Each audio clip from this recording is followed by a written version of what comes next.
Thank you, Senator Blumenthal. Senator Scott, please. Sure. Thank you, Chairman.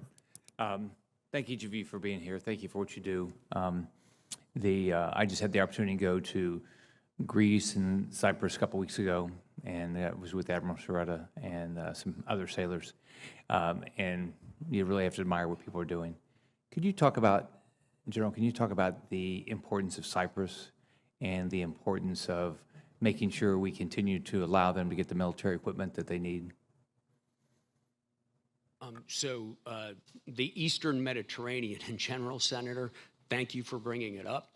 It's a complicated area, and it's an area that has seen greatly increased competition as well as Russian naval presence in the past few years.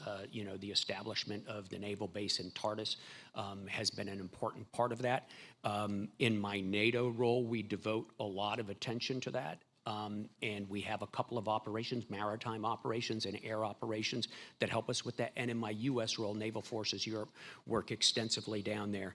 One of our requirements is to be able to project power into the Eastern Med, and Cyprus is ideally located to do that, as you know, and does figure into some of our thoughts in that regard. We keep a strong military-to-military relationship with Cyprus, sir. And Cyprus, it's in our best interest if Cyprus continues to buy American equipment rather than rely on Chinese or Russian equipment. Sir, American equipment, sharing an equipment set with another nation creates a strategic bond as well as a practical bond that is very useful. I want to thank you and everybody in Europe for all their efforts to make sure Ukraine wins. If you were talking to just somebody that's not very political, doesn't really think about geopolitics, what would you tell them is the reason why we ought to be involved in the Ukraine war with and all the help we give them? What would your pitch be? I mean, just think about it for a second. Americans are saying we've spent, I think we've committed, $100 billion plus to this, and that's clearly a lot of money. So, what would you say to people? Sir, thank you for the incredibly important question. Right, the first thing I would tell just one of my cousins or something like that is that America does not like bullies, and having bullies around does not help America. And that's step one, and Russia is a bully, and we need to deal with that. We need to help those who stand up to bullies to deal with that. Second, the United States doesn't let adversaries control things that are valuable to us. And that part of Europe is valuable to us, and so is Europe in general. And if Ukraine loses, then more at Europe is in stake, and we don't let that happen. And then finally, I'd say, just in a self-interest sense, when I was a lieutenant and came in the Army in the 1980s, we had more than 300,000 U.S. service people stationed overseas because of Russia, because of the Soviet threat, and we don't need to return to that. We don't need to return to that. And so Ukraine deserves help, so we don't have to. General, when you look at, like on this chart, you see where your troops or your servicemen and women are stationed. Is there any logic to moving more people out of places like Italy and Germany closer to where there's more risk? Thanks, Senator. Yeah, of course there is, and we've done that as the risk has gone up. We've shifted forces on temporary deployments out to the east, and all of the reinforcements just about that have come in have gone out to the east. Moreover, in the past year, the department has announced the intent to station some new organizations in Europe. The 5th Corps headquarters Ford is in Poland. A new special logistics base has gone straight into Poland. We have shifted a combat aviation brigade on rotation out to Poland. We have a permanent rotation. We have an enduring rotational presence in each of the 3 Baltics. We have a division headquarters and a brigade combat team in Romania. So we've done a significant shift to the east. The forces that are left in places like Italy and Germany are well positioned for deployment to reinforce the correct location. They got good readiness facilities, training facilities and stuff, and they have good infrastructure for deployment. So they give us flexibility as we go forward, sir. Thank both of you. Thank you, Senator Scott. Senator King, please. Senator Scott, when people ask me that question, why are we there, my short answer is Google's Sudetenland, 1938. Hitler could have been stopped and 55 million lives could have been saved. To me, that's the most compelling argument. If Putin is successful in Ukraine, then we're going to be facing threats in the Baltics, Poland. He's said that he wants to rebuild the Soviet Union. General, I just want you to know that the concern about tanks is bipartisan. I'm very frustrated that those tanks, they ought to be sitting in Rzeszów, Poland right now, ready as soon as the training is done. This counteroffensive that everybody is talking about, it's the longest wind-up for a punch in the history of the world, is going to be trench warfare, and it's going to involve tanks. That's why the tank was invented at the end of World War I. If our tanks don't get there until August or September, it may well be too late. And so I just want to urge you to urge, I know it's, you both have done an amazing job of logistics and working with the Ukrainians and integrating and supplying them with what they need. But this tank story is not satisfactory. The decision's been made. Okay, then let's get ready to execute it and cut through whatever the red tape is. I know you got to do the training, but the tank should be sitting there on the Polish border ready to go when that training is done. So I just hope you'll take back that this is a bipartisan concern on this committee. That you know, coming in at the end, after the counteroffensive is just that will be looked on as a tragic mistake.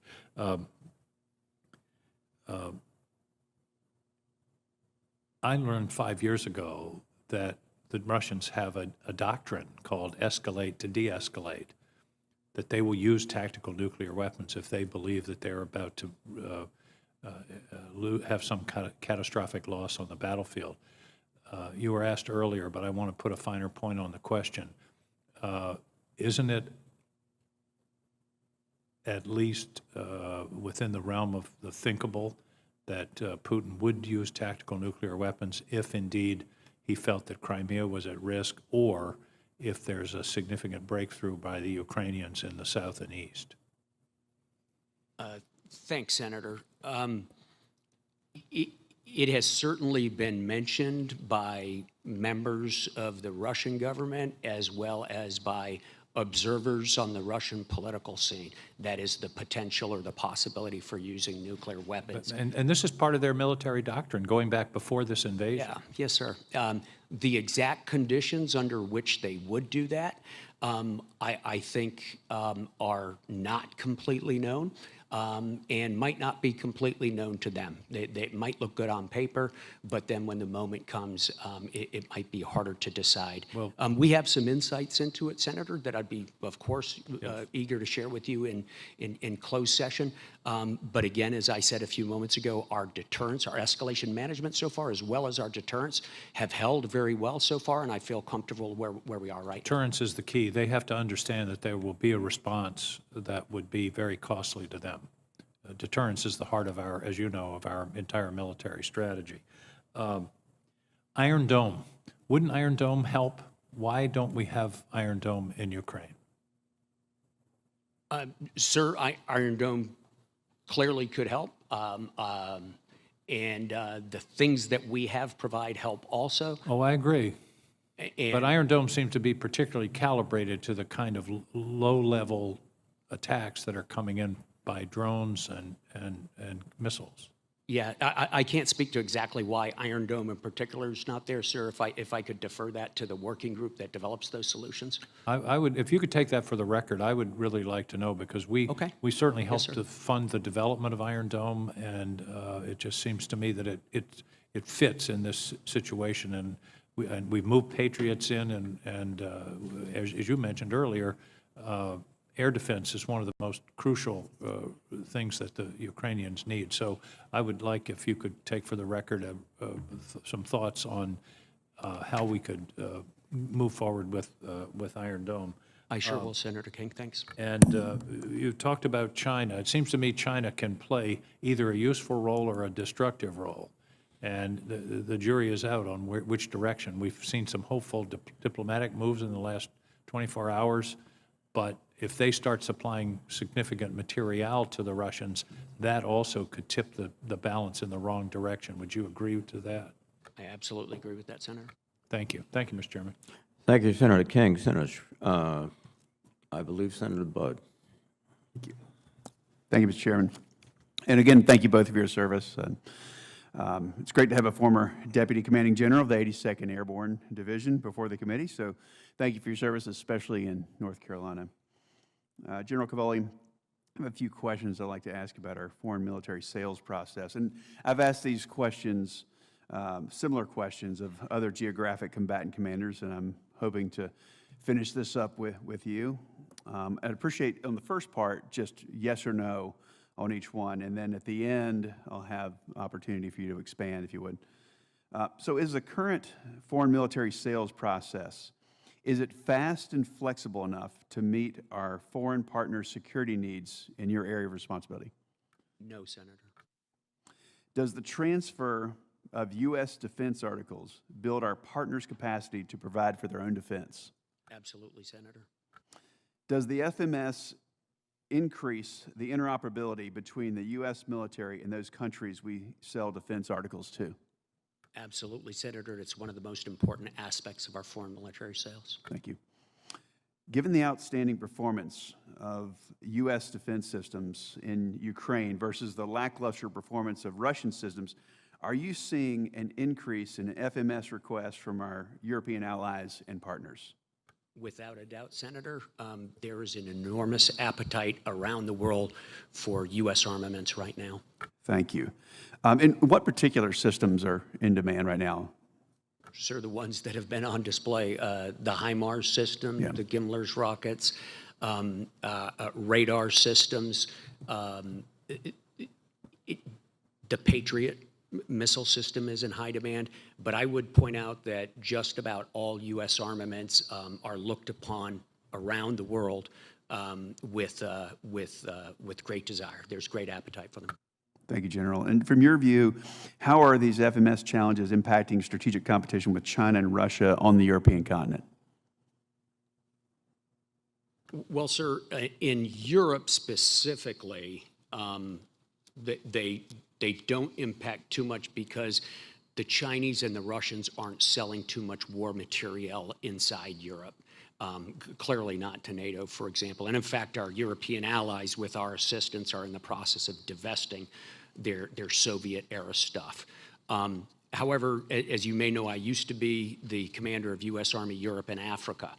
In places like Africa, it's very difficult for us to compete if it takes us a long time to deliver a set of Humvees to a nation. But it takes China, 6 months to put them on a boat and roll them in there. It gets hard to compete in that regard. So speed is, I think, your point. Speed in foreign military sales is an essential part of delivering the influence that we seek when we conduct those sales. Thank you, General. General Van Ovost, in North Carolina, we couldn't be more proud of the Military Ocean Terminal Sunny Point, which I had a chance to visit recently, and the 596 Transportation Brigade, the unit who oversees it.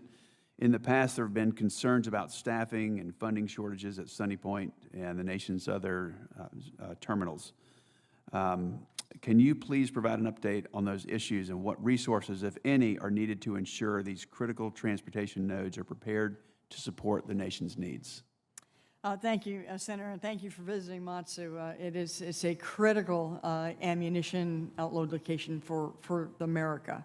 And so as we look at both Matsu and Matco in California, we are working closely with the Army and the Department of Defense to ensure that they have the resources they need so that we can protect and keep the capabilities there. As you probably know, infrastructure, I think about that, especially with contested logistics, that those would be, a point of interest for our aggressors to try to slow down. So from a cyber perspective, an infrastructure perspective, the berthing perspective. We want to make sure that they're working well. And the 596, I couldn't be prouder of the work that they have done to support General Cavoli and the outload to Ukraine. That's a really critical point for us. And their readiness, again, when I think about day-to-day readiness and readiness to the future, the number one thing you can do for us to ensure our readiness is to pass an on-time budget because that cedes both time and money to the enemy. Thank you, General. Chairman, just a question. I didn't see the time reset. Do I have time for one more question? Thank you. General Van Ovost, do you have any concerns about cyber attacks that could slow down the flow of forces or material in crises or conflict? And if so, what's Transcom doing about it? Senator, cyber is one of the major concerns that we have because we have a large, what we call surface attack area across the logistics network from end to end. So we are looking very closely at cyber hardening practices, not just in the U.S., not just on the Department of Defense systems, but our civilian systems within the defense industrial base and with our allies and partners. So it is critical that we stay focused on that, and we have. The other thing is our ability to command and control. We must have secure command and control, secure communications, and updated cryptographic materials so that we can maintain a consistent flow of logistics at a time and place of our choosing. Again, thank you both, Chairman. Thank you, Senator Blood. Senator Peters, please. Thank you, Mr. Chairman, and thanks to both of you for your service to our country. General Cavoli, nowhere in the world is the power of our alliances clearly more evident than what we're seeing in NATO right now. And through the National Guard's Bureau's State Partnership Program, the Michigan National Guard has supported the alliance through our partnership with Latvia for now nearly 30 years. One of the advantages of the state partnership programs is that it provides NATO an opportunity to utilize CONUS-based facilities for training purposes. A complaint that I've heard from other combat commanders is the lack of suitable training facilities in their ARR and how that's going to and how oftentimes it complicates partner force training. So my question for you is, what is your current capacity for training in your ARR? And given the renewed focus on our NATO allies on defense issues, would you benefit from having a CONUS location that could be used for training similar to what the Latvians have been doing in northern Michigan for many, many years? Thanks, Senator. And, you know, again, as I mentioned a couple of moments ago to one of the other members, the state partnership program is just invaluable to us in U.S. Eucom. I think the other geographic combatant commanders share my opinion. Inside Europe, we have plenty of training capacity right now for the U.S. forces as well as for our allies. There's quite a bit in Western Europe of training capacity, training facility capacity that existed for larger armed forces during the Cold War. In our Eastern European allies, however, there are some things that we need to get done. As you know, Latvia has been building quite a bit, has been improving quite a bit. Throughout the Baltics, it's necessary. It's necessary for a couple of reasons, not just for the host nation, but because in order to reinforce that host nation with NATO forces at a time of need, those forces would need to continue to train in place in the country to maintain the readiness necessary. So all three of our Baltic as well as our Polish allies are working hard on their training areas in that regard. Latvia's activities in the United States have been very useful to Latvia. They have other ones throughout Europe, and I think a good mix is a useful thing. It's a useful thing especially because it's useful for countries like Latvia to get a chance to go back to the States and to interact with their state partners on their state partners' home ground and see the way our systems work there as well. As a matter of strict capacity, not as necessary, but as a matter of benefit, it's been huge. Great, thank you. My next question for you, sir, is in your opening statements, you mentioned Eucom's efforts to conduct activities in the information environment, cyberspace, and electromagnetic spectrum to counter Russian aggression and other malign activities in Europe. So my question is, as the joint force moves towards data-centric concepts to synchronize common operation pictures for the joint force, Are you comfortable with DoD's current platforms for comp management and the capacity to display an accurate common operations picture for not only our joint forces, but for our allies and our partners as well? Thanks for the question, sir. I don't think you'd find any of my combatant commander colleagues who is anything but eager for the advances that we're working on inside the department right now, specifically the JADC2, the Joint All-Domain Command and Control System, which is intended to link any sensor to the best shooter as quickly as possible.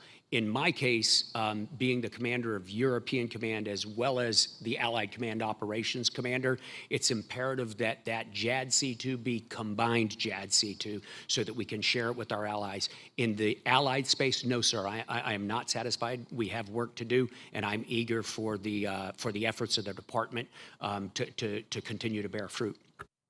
Thank you. General Van Ovost, during your testimony to the House Armed Service Committee and with me in our discussion in my office, you highlighted the ongoing challenges with contested logistics and the task to conduct air refueling missions within that contested and degraded environment. So given these challenges and persistent threats, how are you working with the services to prioritize and really replicate training scenarios similar to potential threats from China, Russia, North Korea, and Iran? Thank you, Senator, for that question. Contested logistics is first and foremost in our minds on all of our development, our requirements development, and our exercise development out into the future, especially in things like air refueling, which is my most stressed ability. We are working to try to first understand ourselves. We are using what we just talked about here with JADC2 to understand where our data is, the ITV to understand what is going on, what's in motion, and we're beginning to develop predictive analytics to understand what needs to be moved in a predictive manner so we can marry up our scarce resources with the highest priorities, something like we're doing today with Ukraine, being agile enough to change out our priorities. So I think about the exercise, as we lay down the exercise, we're trying to get after those gaps, giving them hard problems to solve, loss of command and control, loss of precision navigation and timing, trying to get understanding of commander's intent all the way down to the tactical echelon. And we're doing this not just in Europe, but across all of the continents. And we have a heavy, heavy emphasis in the Indo-Pacific. Thank you. Thank you, Mr. Chairman. Thank you, Senator Peters. Senator Schmidt, please. Thank you, Mr. Chairman. In 2014, after Russia moved into Crimea, NATO countries agreed to raise defense spending to at least 2% of their GDP by 2024. Last year, 8 years after that pledge, only 7 of the 30 NATO countries met that goal. Prosperous nations like France and Germany still lag well behind that goal. And I know there's been some discussion about when we're delivering tanks, but we're talking about over the course of that period of time, billions and billions and billions of dollars from NATO countries that seemingly refuse to ante up to protect themselves and Europe. And so, General, I want to ask you a question. If those additional billions of dollars would have been designated for defense, wouldn't that have gone a long way in deterring Russian aggression? Sir, thanks for the question. First of all, you would have to look pretty far to find somebody who was a bigger advocate than me of all our allies spending 2%. In fact, in my confirmation hearings, I made clear that I consider 2% to be a floor. Right. There are shopping lists that have to be filled out there. There are readiness requirements that have to be filled out there, and they're going to require money, and I believe 2% is a floor, not a ceiling.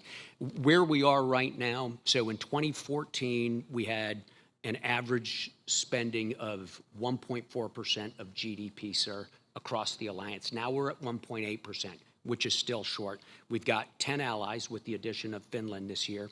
We've got 10 allies who currently spend 2% or more. We've got 11 allies who have a credible plan to get there, some of them enshrined in law, to get there by 24, which was the goal, but that leaves 10. And yeah, and I have to tell you. I encourage them to. Yeah, and I know you're in kind of a unique position with your role, but I have to tell you, You know, in the United States, I think it's like 54% of the share of the GDP of all those NATO countries, and we provide 70% of the funding. I think the American taxpayer is getting a little weary, essentially, of subsidizing these Western democratic socialist states.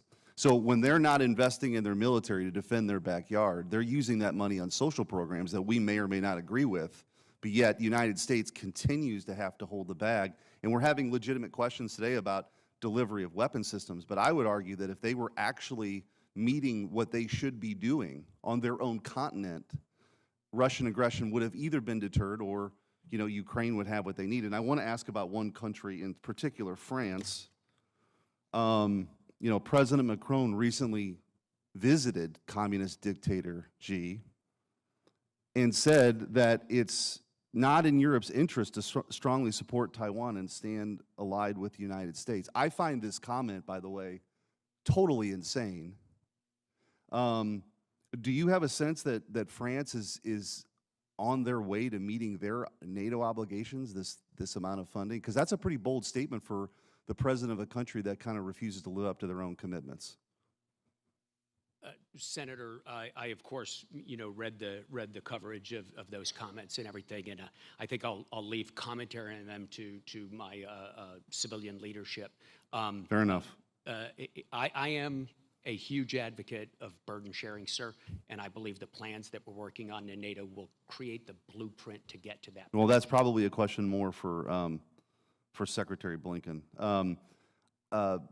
General Van Ovost, I want to ask you, after the disastrous withdrawal of from Afghanistan by President Biden, what was left behind was $48 million worth of ammunition, 80 aircraft, 23,000 Humvees, 250,000 automatic rifles, 95 drones, 42,000 pieces of night vision surveillance, biometric, and positioning equipment. I mean, it's unbelievable. And of course, you were charged with scrambling and saving over 19,000 people from perhaps one of the most embarrassing moments in American foreign policy history. My question to you is, where did all that equipment go? Where is it? Do we know? Senator, I'm not familiar with where the equipment is, but I can tell you that the Afghanistan retrograde presented really an unprecedented situation.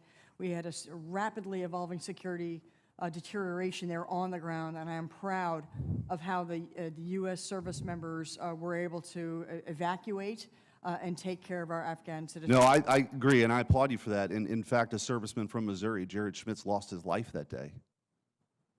And I don't think we talk about it enough. I mean, I believe this would be bipartisan. What happened there is inexcusable. And I just mentioned the equipment, not the loss of life, to compound all of that. And I know you were charged with that. And just finally, well, I'm out of time. I just appreciate what you do. But the idea that we left all of that behind and lost those lives, and there's not a word of it. In fact, I guess a most recent report was trying to blame a previous administration and inject politics into this. It was just an abject failure by this administration, and we ought to get to the bottom of it, make sure it never happens again. Thank you, Mr. Chairman. Thank you, Senator Schmidt. Senator Kane, excuse me, Senator Rosen, thank you. Thank you, Chairman Reed. I appreciate you holding this hearing. I'd also like to thank Generals Cavoli and Van Ovost for testifying today and for your service to our country. We really appreciate you. And General Cavoli, I want to talk a little bit about Ukraine, obviously, with both of you, and a potential Ukrainian counteroffensive, because Russia has committed significant manpower and equipment to launch offensives in Ukraine this past winter. We know that. Their gains have been limited, and their losses, we also know, have seemed to be significant. Nonetheless, the defense of these towns has not come without cost to Ukraine. And so my colleagues have been asking about sending equipment to Ukraine, talking about the counteroffensive. You've been speaking about that, and I just want to build upon that for a moment. So let's just include drones in the conversation, right? So what's your assessment of the use and effectiveness in the Ukrainian conflict of the short-range drones, the one-way attack anti-tank munitions that are being used right now. And could you also speak to what lessons we've learned about these kinds of weapons for our own force going on in the future and our defense industrial base? Thank you, Senator. That has been one of the most interesting developments in this conflict. It was prefigured a little bit during the Azerbaijan-Armenia war 2 years ago, when Azerbaijan used unmanned aerial vehicles extremely effectively. Both sides are using them very extensively. Both sides are using surveillance drones as well as armed drones as well as one-way attack drones. They meet varying degrees of success. They can be shot down. They can be shot down with small arms. They can be shot down with standard machine guns. They can mostly be shot down with missiles as well. They can also be stopped with electromagnetic interference, and we see that going both ways. And that's providing a very good learning experience for us as we consult with the Ukrainians, and we're incorporating those through our services and through our commands. We're incorporating those lessons to stay ahead of that EMI interference especially. Some of them have been proven very effective as weapons, and some of them have proven pretty effective. We have been in an iterative improvement cycle with regard to U.S. supply drones, ma'am. Well, that's great, and I'm glad to see. I'd like to follow up with you on being sure we have enough R&D and enough dollars and programs there for public partnerships, wherever that is, with the Department of Defense to expand these UAS programs. They're really important, and that leads me into my next question about defense innovation, because in 2021, NATO launched the Defense Innovation Accelerator for the North Atlantic. We call it DIANA. And the goal of DIANA is to sharpen our technological edge by working with the private sector to integrate emerging dual-use technologies and rapidly scale these innovations, because things are happening right as we speak, right on the battlefield. Lives are being lost, and maybe these can help save that. And so the U.S. government doesn't have the authority to contribute to R&D initiatives which receive funding from other nations. So we would need to provide specific authority to allow the U.S. to make contributions to NATO DIANA by this October for us to have the opportunity to be a full participant. So General Cavoli, again, would you support Congress providing the authority for us to contribute to DIANA and really be that innovator? And can you speak of the value for us to be part of this group with the entire NATO alliance? As you know, Senator, DIANA is emerging right now. Yeah. So far they've got about 54 initiatives that they're working on, but the budget is fairly small. Defense innovation and then procurement is national business for the most part in NATO, but especially for allies without significant defense budget bases, it's useful to collaborate. I think the U.S. collaboration with them is great, and I would advocate such authority, ma'am. Well, thank you, and I'm going to build on that, too, because we know things are happening technologically faster than we can keep up oftentimes. And so as the war in Ukraine obviously has progressed, we've seen proliferation of the relatively cheap, easy-to-use, all the commercial drones that are out there. You can just buy them off probably any internet website, right, for both intelligence, reconnaissance, for surveillance, and kinetic missions. Can you maybe expand on us working again in whatever sectors we can here, public-private, to deliver advanced capabilities using some of these technologies that are emerging in the private sector? Yes, ma'am, absolutely. I would advocate any way for us to innovate quicker and adopt things more quickly. You know, with regard to the commercial drones, they've been very, very present on the battlefield in Ukraine. They tend to have a fairly limited lifespan, however. It's harder to find commercial drones that are adequately hardened against electromagnetic interference, for example. But they've been enormously effective at the lowest levels for squads and things like that to spot things. Well, thank you. I appreciate it. We'll follow up with you on all of these. Thank you, Mr. Chairman. Thank you, Senator Rosen. Senator Kane, please. Thank you, Mr. Chair, and to each of our witnesses for your service. I so appreciate it. General Cavoli, I want to sort of flag an issue that I don't really want you to answer. It may be an appropriate, it could be appropriate in the follow-up session that we will have that will be classified, but here's a concern. In my time on the committee, and particularly in the last couple of years, I've sometimes been struck by blue sky scenarios being painted that turn out not to be accurate. A blue sky scenario about the capacity of the Afghan security force in the aftermath of the withdrawal turned out to be vastly overstated. And there was somewhat of an overestimation of the likelihood of Russia being dominant in the early days of the Ukraine investigation. Thank goodness that proved not to be true. But in each instance, sort of what we were being told, the capacity of our intelligence about the capacity of another military turned out to be overstated. The reason I'm just flagging this now in the Eucom domain is I've been part of 3 classified briefings about Ukraine, one in Foreign Relations on January 25th, 2 in SASC on February 2nd and March 2nd, where certain predictions or assessments were made about Ukrainian capacities, the potential for the counteroffensive. When the leaked documents have come out, I've not looked at those documents, but I followed the public accounts of it. A lot of the accounts of the documents suggest internally in the Pentagon maybe more skepticism than we were being messaged in the meetings that we had.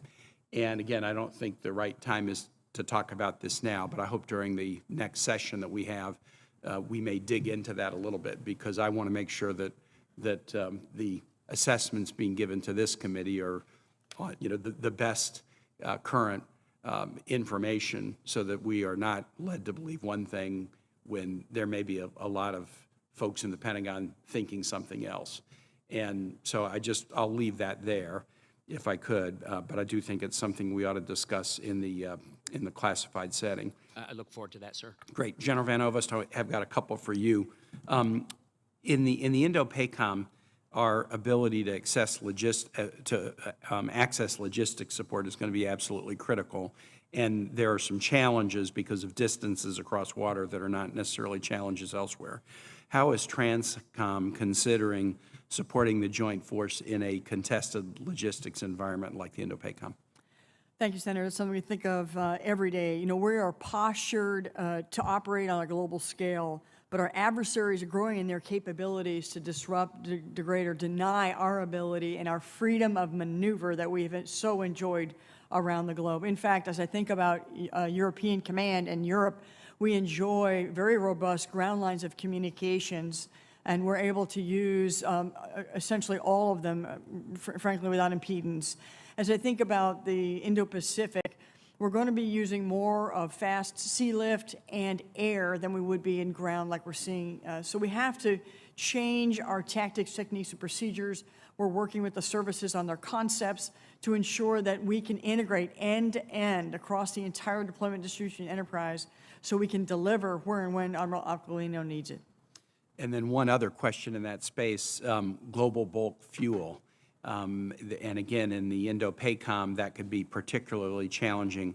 What are you doing to do planning around fuel accessibility to Indo-PACOM missions?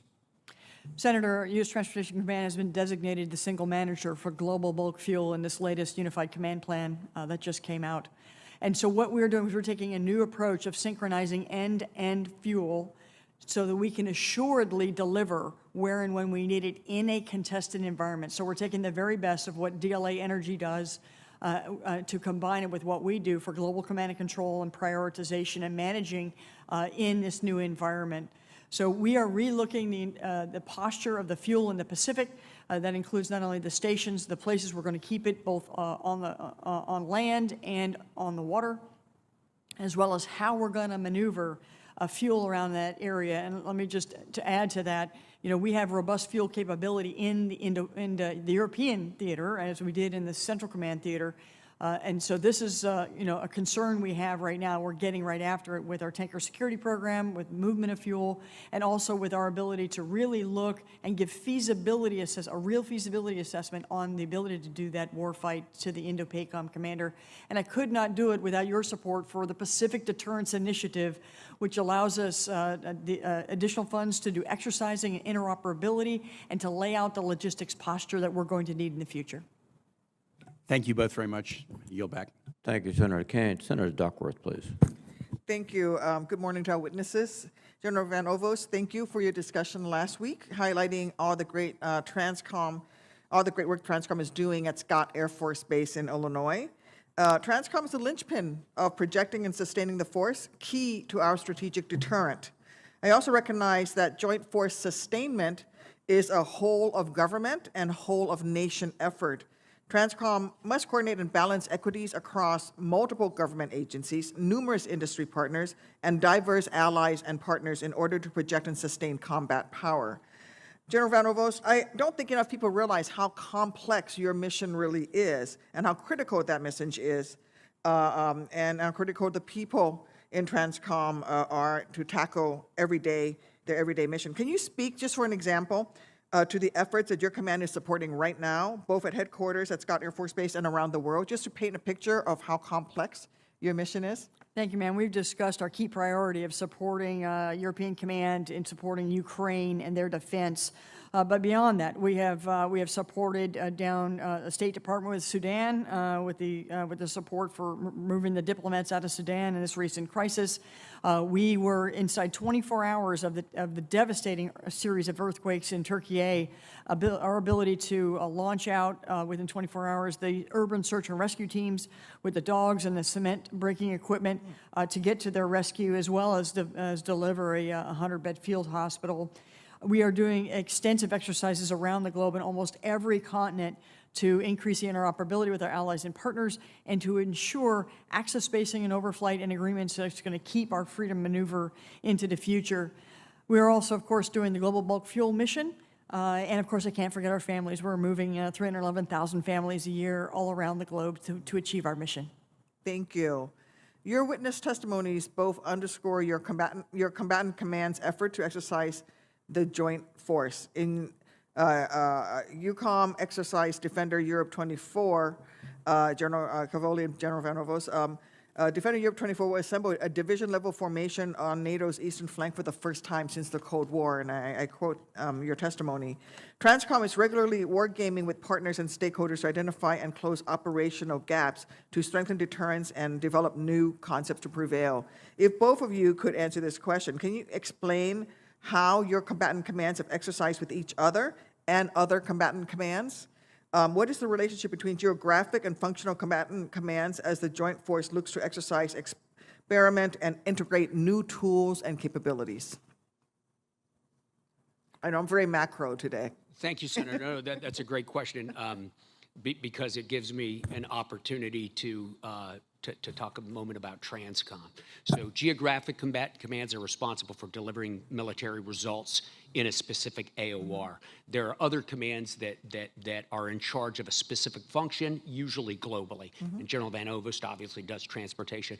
Everything in U.S. Eucom depends on the reinforcement that Jackie's forces can provide from CONUS.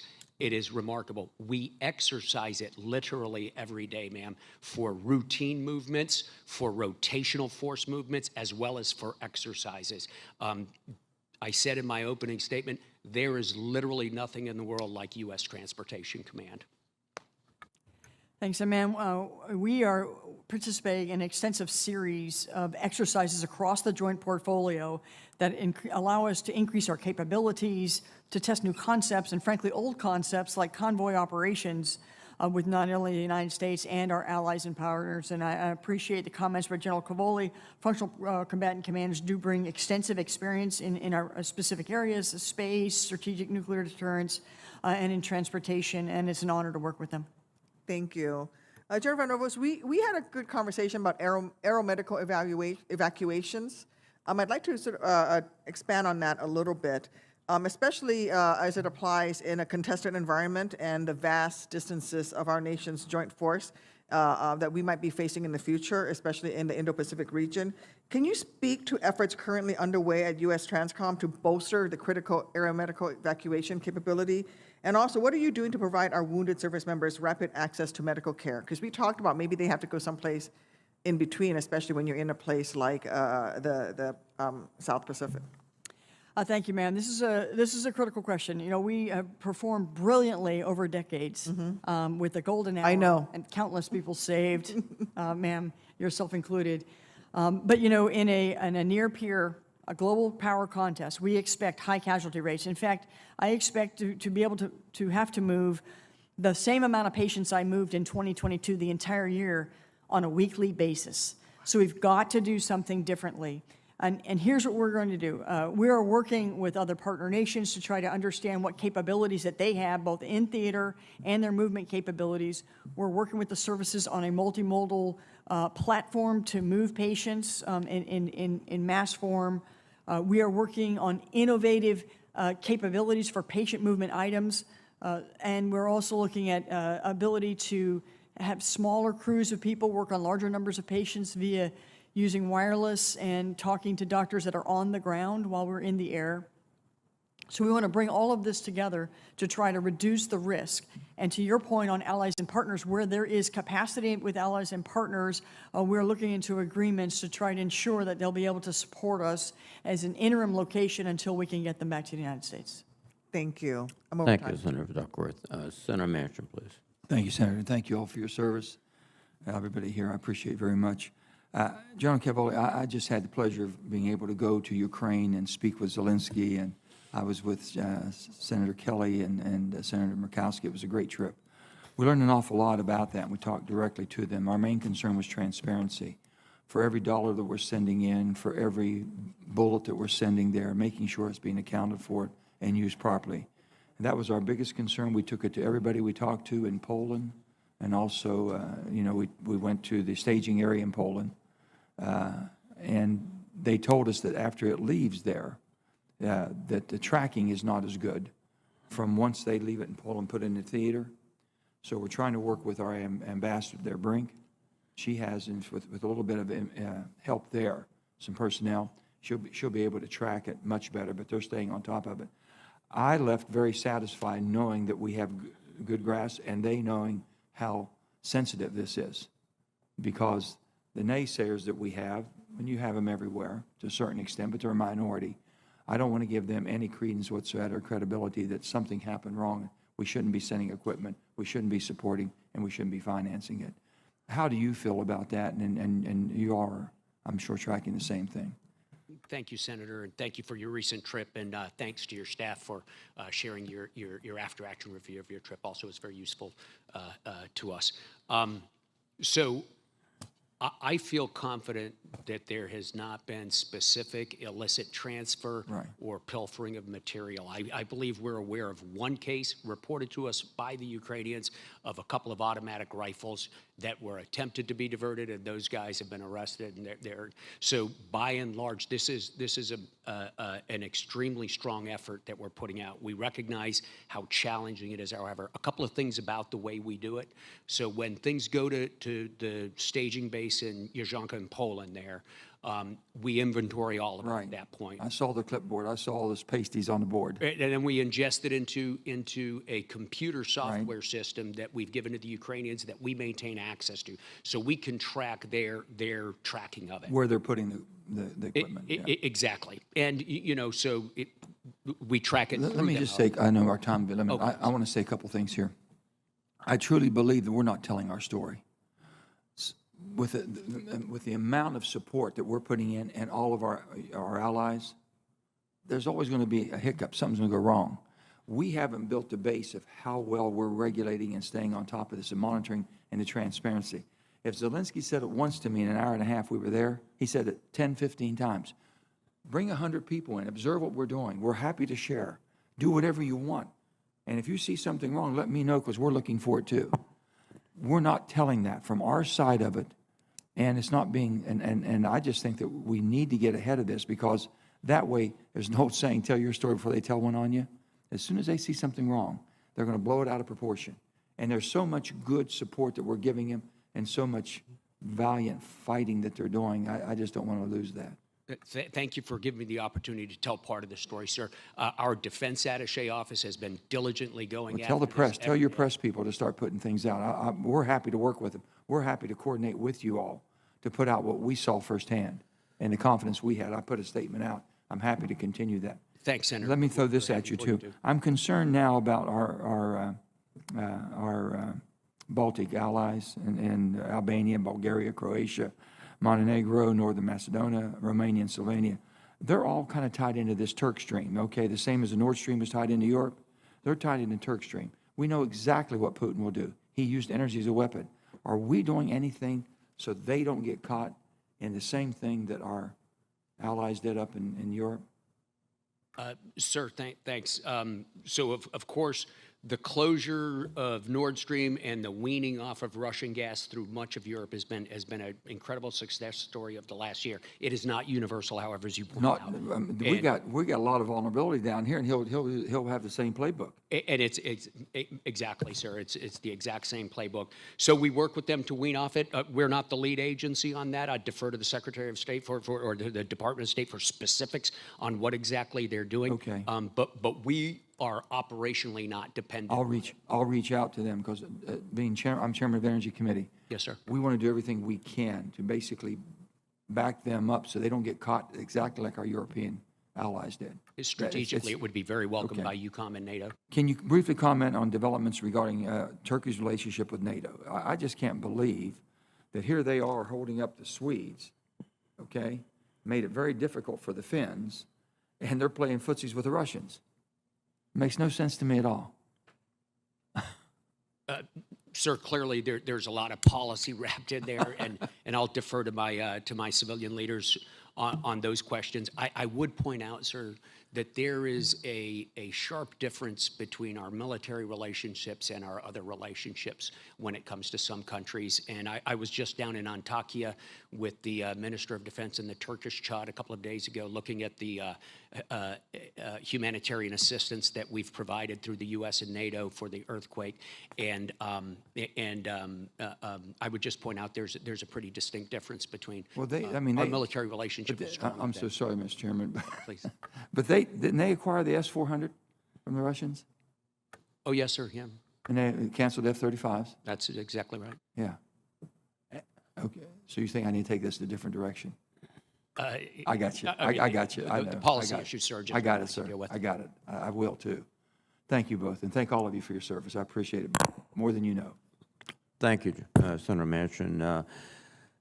General Cavoli, General Van Ovost, thank you for your testimony. I look forward to the closed session, which will reconvene at 12:30 in SVC 217 after the address by the South Korean president. I'm sure one of the issues that might come up is the Abrams tank. I understand that there are some significant issues involving transferring Abrams tanks to any place in the world, one of which I think can be publicly discussed here is that it operates on something closer to jet fuel than diesel, which makes the creation of independent supply lines by the Ukrainians essential to use. There's also the issue of training, and the fact that our European allies, I believe, have supplied thousands of tanks, which are more familiar to the Ukrainian forces, which obviates the training issues related to the Abrams tank. So I think all those issues have to be explored in the closed session. I think also, General Van Ovost, a real serious discussion about contested logistics, particularly in the Pacific, would be appropriate. So let me see if there's anything else. No, I believe that's, one other point, General Cavoli, is that there's been discussion about reevaluating what our plans for Europe, looking at the depletion of Russian forces. But I think you're also considering the fact that many of our NATO forces have depleted themselves of equipment and other factors that have to be included in the evaluation. So it's not simply looking at Russia and saying, well, they're much weaker now than they were. Is that correct? Absolutely, and it's very difficult to speak about an open session for operational security reasons. I understand. Well, I think we've got a lot to talk about. So I will adjourn this open hearing and look forward to seeing you at 12:30 in SBC 217. Thank you.